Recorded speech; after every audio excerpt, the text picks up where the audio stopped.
స్టెఫెనును చూడండి ఒకసారి. స్టెఫెను యేసు ప్రభువే నిజమైన దేవుడు, ఆయనే ప్రభువు అని ప్రకటిస్తూ మాట్లాడుతూ ఉన్నప్పుడు they could not stop him. వాళ్ళు అన్నారు, వీడి మాటలు ఎంత బలంగా ఉన్నాయంటే మనం ఆపలేకపోతున్నాం అంటున్నారు.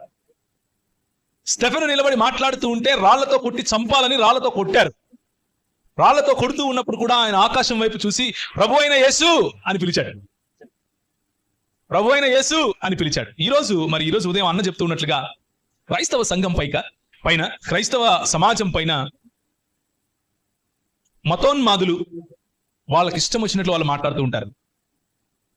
మతోన్మాదులు క్రైస్తవులను దుయ్యబట్టాలని, క్రైస్తవులను చెదరగొట్టాలి అని, క్రైస్తవులను బలహీనం చేయాలి అని, రాజకీయంగా సామాజికంగా అన్ని రకాలుగా అనగదొక్కాలి అని చూస్తూ ఉంటారు. కానీ మనకు ఒకే గురి. మన ప్రభు అయిన యేసు మృతులలో నుండి తిరిగి లేచాడు. మన ప్రభు అయిన యేసు మనకు పరిశుద్ధాత్మను అనుగ్రహించాడు. మన ప్రభు అయిన యేసు ఇచ్చినటువంటి ఆ పరిశుద్ధాత్ముడు, తండ్రి కుమార పరిశుద్ధాత్ములుగా తను తాను ప్రకటించుకున్నటువంటి దేవుడు మనకు తోడై ఉండగా మనకు విరోధి ఎవడు? రోమీయులకు రాసిన పత్రిక 8వ అధ్యాయంలో మనం ఈ మాట చూస్తాం. ఏం చూస్తాం? If God is with us, who can be against us? దేవుడు మనకు తోడై ఉండగా మనకు విరోధి ఎవడు? ఎవడు విరోధి? ఈ ఆనంద, ఆ ఆనంద, ఆ పరమానంద జాంతానే. దేవుడు మనకు తోడై ఉండగా ఈ ఆనందాలు ఏమీ చేయలేరు. దేవుడు మనకు తోడై ఉండగా కోట్లేసుకుని గడ్డాలు పెట్టుకుని వచ్చే వాళ్ళు మనల్ని ఏమీ చేయలేరు. దేవుడు మనకు తోడై ఉండగా మతోన్మాదులు మనల్ని అదపలేరు. దేవుడు మనకు తోడై ఉండగా షలోం మనతో ఉంటుంది. దేవుడు మనకు తోడై ఉండగా న్యాయము మనకు తోడై ఉంటుంది. దేవుడు మనకు తోడై ఉండగా కనికరాన్ని ప్రేమించే హృదయము మనకు ఆయన ఇస్తాడు.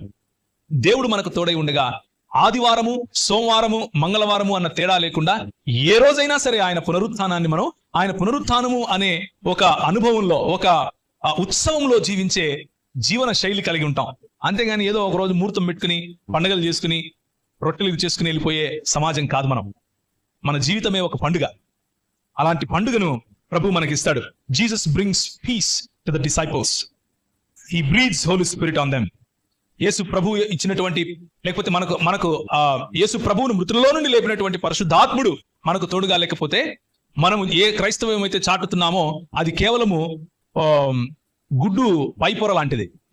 పైకి చూస్తే గట్టిగా ఉంటుంది, అలా అంటే లొట్ట లోపల ఏమీ ఉండదు. పరిశుద్ధాత్ముడు లేని పరిచర్య అలాగే ఉంటుంది.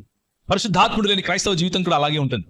పరిశుద్ధాత్ముడు మన జీవితాలలో పనిచేసినప్పుడు, పరిశుద్ధాత్ముడు మన జీవితాల్లో ప్రతి క్షేత్రాన్ని, ప్రతి స్ఫియర్ అంటాం కదా, every sphere of our life ఆయన కంట్రోల్ లేకొచ్చినప్పుడు, ఆయన నియంత్రణ లేకొచ్చినప్పుడు మనం ఫలిస్తాం.